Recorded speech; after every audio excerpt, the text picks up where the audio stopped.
ESPN game last night. The now 2-3 Knicks lost to the now 4-1 Cavs in Cleveland. Carmelo and LeBron played each other tough, contesting over 50% of each other's shots. Anthony scored 2 points when guarded by LeBron, while LeBron got 11 with Anthony as his primary defender. But LeBron stepped up in the fourth big. Melo did not. Skip, what was your takeaway from this one? Stephen A., you love you some Carmelo Anthony. I love me some Carmelo Anthony. I know it's still early, but my takeaway last night was I was deeply disappointed in Carmelo Anthony when it mattered most. Head-to-head against LeBron James, who was mightily struggling with his shot, Carmelo came up very small for a Knicks team that I think is pretty good. Or let's just say not bad. They're way better than I thought they were going to be. Are they a contender? No, they're not a contender. Could they make a little noise, maybe make some kind of run at the 8th playoff spot? Maybe. I kind of like the team. I like Porzingis. I think he's not going to be a bust. I'll go that far this early. He's 20 years of age, 7 feet 3 inches tall. He's just so long. He's skilled. He's not afraid. Just a baby, but he's got high basketball IQ. I think he's not bad. And I watch these other, Langston Galloway, you've brought him up. He's not bad. Kyle O'Quinn's not bad. Derek Williams, I never liked him before the draft, but in the role that the Knicks have him in, he's not bad. So this team had a chance last night on national television to make an early season statement at the Cavaliers. Beat them, and you go to 3-2. So you're 1 point down going to the fourth. You actually had a big lead in the game, but that's okay. You're just one down. Up to that point, LeBron finally made a three in the middle of the fourth quarter, and at that point, he was 1 for 16 for the season from three-point range. And we saw what happened in the first half. He blamed it on the sleeve jerseys that they were wearing last night. LeBron had signed off on these jerseys. They had practiced in them, and he said, I'm good with it. But then, of course, he's got to blame something for his shooting woes, which have continued since the NBA Finals when he was a disaster. Don't go there. Well, I'm just telling you. So he tears it up. He makes a big show. I'm going to tear my sleeves. Okay, fine. He's always complained about those sleeves. He practiced in them, and he signed off. He told the league, I am good with these. So whatever. Because the league wanted him to play them. Okay. Wanted him to wear them. All right, but the point is, he was struggling mightily. You've got him on the ropes, and you let him off the ropes because in the fourth quarter, Carmelo goes 1 out of 5. He does not get to the free throw line. He's your guy. He's your $23 million man. We all know that. He's your max guy. He should be at age 31, still at the backside of his prime in his 13th NBA season. And you just got to play a little bigger than that against the best player on the planet, your close friend LeBron James, who wasn't great in the fourth quarter, but he was way better than Carmelo because he goes 3 out of 8. He did get to the free throw line and made 4 out of 5. He made things happen. He played with much more energy and urgency than Carmelo did in the fourth quarter. Carmelo just looked deadheaded. He looked dead-legged, and he hasn't been great in the other Knicks games this year. I know Kawhi Leonard did a number on him at the Garden. He does that to just about everybody. But Carmelo had the one outburst at Washington. He scored 37. Other than that, the Knicks have kind of won in spite of him or been decent in spite of him. I need to see more because I think this team is looking for him to lift them just one more level up. And it has a chance to at least be respectable this year if he's what he should be. He's that guy. He's a top 5 scorer in this league and a clutch player that he's been in the past. I'm just not seeing it yet from Carmelo the way this team is looking to see it from him. Your thoughts? Well, in all fairness, not that mine. I mean, I can sit up there. You know how much I got love for Carmelo Anthony, and him being a New York Knick doesn't hurt that notion at all. But I'm disappointed with what I've seen thus far. And I'm disappointed because I think that, number one, he doesn't appear to be as healthy as he needs to be. I think that he looks like he's been dragging for most of the season. I even watched him with the 37-point explosion against Washington, and I still found myself looking at him physically, Skip, and questioning whether or not he was going to last this season. Maybe you will get better as the season goes on. You continue to receive treatment, get yourself in the game playing shape, et cetera, et cetera. and we may see something different. And the upside to this is that Carmelo Anthony can shoot the basketball. So he's not somebody whose exploits and greatness are predicated on, his physicality.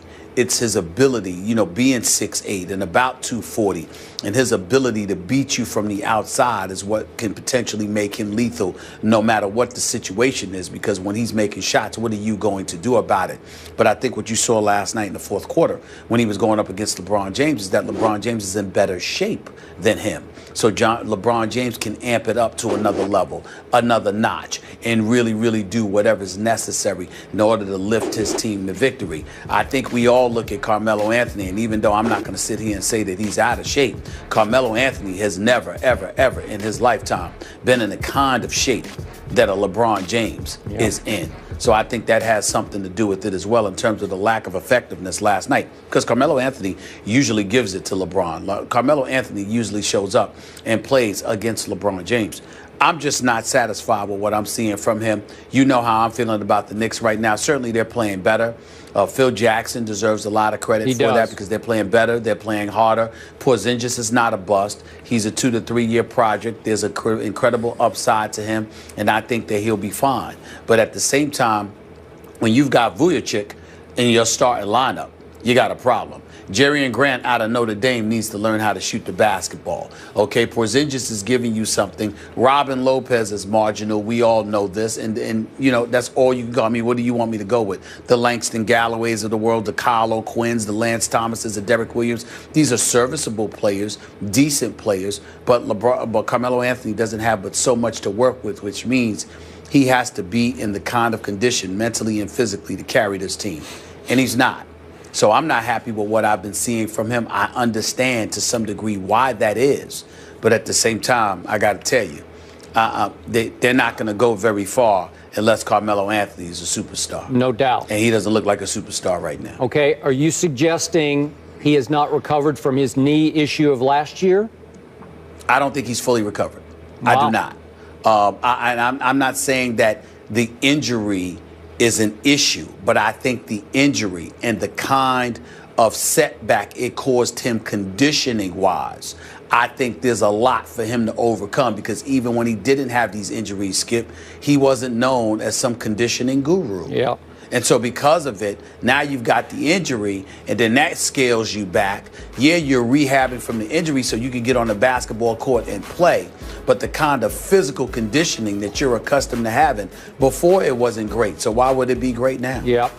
Stephen A., my fear, and I'm hoping against hope this is wrong, but my fear is that Carmelo has been beaten down by such losing with the Knicks that they've lost so much that he's starting to lose his love for playing basketball, where you just get so tired and you look around at the 20-year-old next to you and the guys you just listed and you're saying, we don't really have a chance. So you lose some heart for it. You lose some zest for going out and competing every night, because you start to think, even at my greatest, I can't lift this team up. Well, let's put it in let's just put it plain and simple. Carmelo will never admit it because he's too classy to do so. But he knows this team is subpar, to be kind. He knows that. He knows he's not playing with a championship, a squad with the potential for a championship. But at the same time, Carmelo loves his money. In an ideal world, he would love to make his money in New York City while they're winning. In a less than perfect world, he'd love to make his money while he's winning, even if it was someplace other than New York. Now, this is no excuse for people to run away and say that I'm saying that Carmelo Anthony wants to get traded from the New York Knicks, because I'm not accusing him of such things. But I will say this, considering how average they are, if he had an opportunity to get his money, which he now has, because he's making $122 million, and you couple that with him playing for a contender, do I think that he'll cry about departing from the Big Apple?